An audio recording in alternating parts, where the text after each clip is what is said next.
ರಾಜ್ಯದಲ್ಲಿ ಮುಂಗಾರು ಮಳೆಯ ಅಬ್ಬರಕ್ಕೆ ಅಲ್ಲೋಲ ಕಲ್ಲೋಲ ಸೃಷ್ಟಿಯಾಗ್ತಾ ಇದೆ.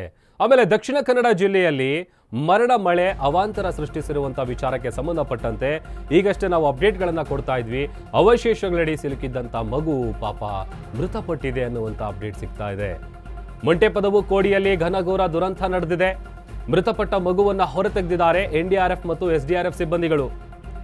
ಅವಶೇಷಗಳಡಿ ಸಿಲುಕಿ ಪಾಪ ಮಗು ಒದ್ದಾಡ್ತಾ ಇತ್ತು.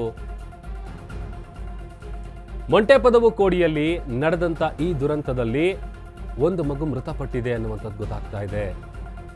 ಆ ಮೃತಪಟ್ಟಂಥ ಮಗುವನ್ನ ಎನ್ಡಿಆರ್ಎಫ್ ಮತ್ತು ಎಸ್ಡಿಆರ್ಎಫ್ ಸಿಬ್ಬಂದಿ ಹೊರಗಡೆ ತೆಗೆದಿದ್ದಾರೆ ಅನ್ನುವಂಥ ಮಾಹಿತಿ ಸಿಗ್ತಾ ಇದೆ.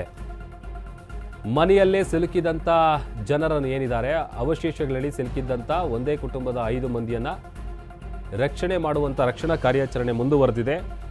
ಈಗ ಸಿಗ್ತಾ ಇರುವಂಥ ಮಾಹಿತಿಯ ಪ್ರಕಾರ ಮಗುವನ್ನು ಹೊರ ತರ್ತಾ ಇದ್ದಂತೆ ಆಕ್ರಂದನ ಮುಗಿಲು ಮುಟ್ಟಿದೆ. ನಿಜಕ್ಕೂ ಕರಳು ಹಿಂಡುವಂಥ ಘಟನೆ ಇದಾಗಿರೋದು. ದೃಶ್ಯದಲ್ಲಿ ನಾವೇನು ಗಮನಿಸ್ತಾ ಇದ್ದೀವಲ್ಲ, ಈ ಮಂಗಳೂರಿನ ಉಳ್ಳಾಳ ಏನಿದೆ ಅಲ್ಲಿ ಈ ಗುಡ್ಡ ಕುಸಿದಂಥ ಪರಿಣಾಮ ಅವಶೇಷಗಳಡಿ ಸಿಲುಕಿದ್ದಂಥವರನ್ನು ರಕ್ಷಣೆ ಮಾಡುವಂಥ ಕಾರ್ಯ ಆಗ್ತಾ ಇದೆ. ಬಟ್ ಈಗ ಅದರಲ್ಲಿ 2 ಮಗು ಇದೆಯಲ್ಲ, ಒಂದು ತಾಯಿ, ಇಬ್ಬರು ಮಕ್ಕಳಿದಾರಲ್ಲ, ಅದರಲ್ಲಿ ಒಂದು ಮಗು ಮೃತಪಟ್ಟಿದೆ ಅನ್ನುವಂಥ ವಿಚಾರ ಗೊತ್ತಾಗ್ತಾ ಇದೆ. ಸಹಜವಾಗಿ ಆ ಮಗು ಮೃತದೇಹವನ್ನು ಹೊರ ತರ್ತಾ ಇದ್ದಂತೆಯೇ ಕುಟುಂಬಸ್ಥರ ಆಕ್ರಂದನ ಮುಗಿಲು ಮುಟ್ಟಿದೆ. ಆಮೇಲೆ ಮಹಾಮಳೆಯಿಂದಾಗಿ ಎಲ್ಲೆಲ್ಲಿ ಅವಾಂತರಗಳಾಗ್ತಾ ಇದೆ. ಆಮೇಲೆ ಹೆಚ್ಚು ಕರಾವಳಿ ಭಾಗದಲ್ಲಿ ಗುಡ್ಡ ಕುಸಿತ ಪ್ರಕರಣಗಳು ಜಾಸ್ತಿ ಆಗ್ತಾ ಇದೆ. ಆಮೇಲೆ ಮತ್ತೊಂದು ಗುಡ್ಡ ಕುಸಿತ ಪ್ರಕರಣದಲ್ಲಿ 10 ವರ್ಷದ ಮಗು ಕೂಡ ಮೃತಪಟ್ಟಿದೆ. ಅಸ್ವಸ್ಥಗೊಂಡಿದ್ದಂಥ ಮಗುವನ್ನು ಆಸ್ಪತ್ರೆಗೆ ಕರ್ಕೊಂಡು ಹೋಗುವಂಥ ಸಂದರ್ಭದಲ್ಲಿ 10 ವರ್ಷದ ಮಗು ಮೃತಪಟ್ಟಿದೆ. ಮತ್ತೊಂದು ಕಡೆ ತಾಯಿ ಮಕ್ಕಳ ಒದ್ದಾಟ ಏನು ಆಡ್ತಾ ಇದ್ದಾರೆ, ಆ ಅವಶೇಷಗಳಡಿ ಸಿಲುಕಿ ಅವರನ್ನು ರಕ್ಷಿಸುವಂಥ ಕಾರ್ಯ ಕೂಡ ಭರದಿಂದ ಸಾಗ್ತಾ ಇದೆ. ಮಂಟೆಪದವು ಕೋಡಿಯಲ್ಲಿ ಗುಡ್ಡ ಕುಸಿದು ಸಂಭವಿಸಿರುವಂಥ ದುರಂತ ಇದು. ಈಗ ಮಳೆಯಿಂದಾಗಿ ಆ ಭಾಗದಲ್ಲಿ ಮಲೆನಾಡು ಅಕ್ಷರಶಃ ಮಳೆನಾಡಾಗಿದೆ. ಮಳೆಯಿಂದಾಗಿ ಅಲ್ಲೋಲ ಕಲ್ಲೋಲ ಸೃಷ್ಟಿಯಾಗ್ತಾ ಇದೆ.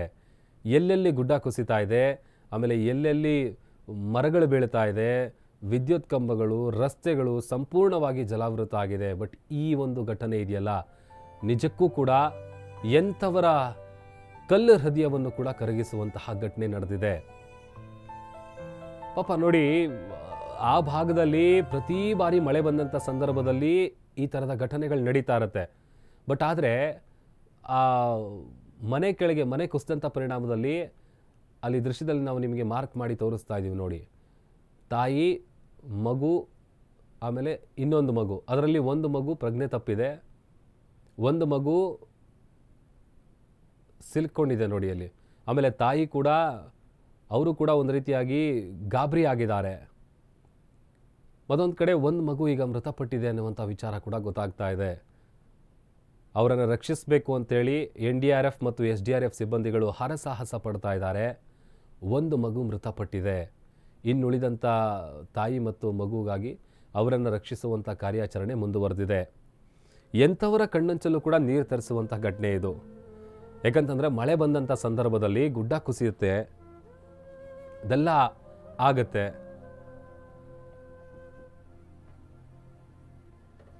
ಮನೆಯಲ್ಲಿದ್ದಂಥ 5 ಮಂದಿ, ಅದರಲ್ಲಿ ಈಗ 3 ಜನ ಮೃತಪಟ್ಟಿದ್ದಾರೆ. ಇನ್ನು ಉಳ್ಕೊಂಡಿರೋದು ತಾಯಿ ಮತ್ತು ಆ ಮಗು.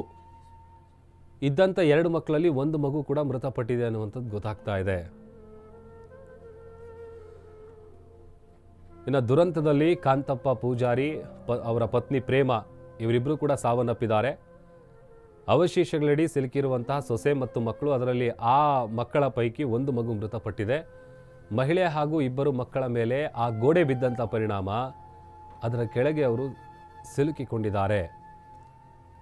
ಕಾಂತಪ್ಪ ಅವರ ಸೊಸೆ ಅಶ್ವಿನಿ ಪೂಜಾರಿ, 2 ವರ್ಷದ ಆರ್ಯನ್ ಮತ್ತು 1 ವರ್ಷದ ಅನೀಶ್. ಅಂದರೆ ಈ ಕಾಂತಪ್ಪ ಪೂಜಾರಿ ಸೇರಿದಂತೆ ಒಟ್ಟು 4 ಜನ ಕೂಡ ಮನೆಯೊಳಗೆ ಸಿಲುಕಿದ್ದಾರೆ. ಅದರಲ್ಲಿ 3 ಜನ ಮೃತಪಟ್ಟಿದ್ದಾರೆ ಅನ್ನುವಂಥದ್ದು ಕೂಡ ಗೊತ್ತಾಗ್ತಾ ಇದೆ.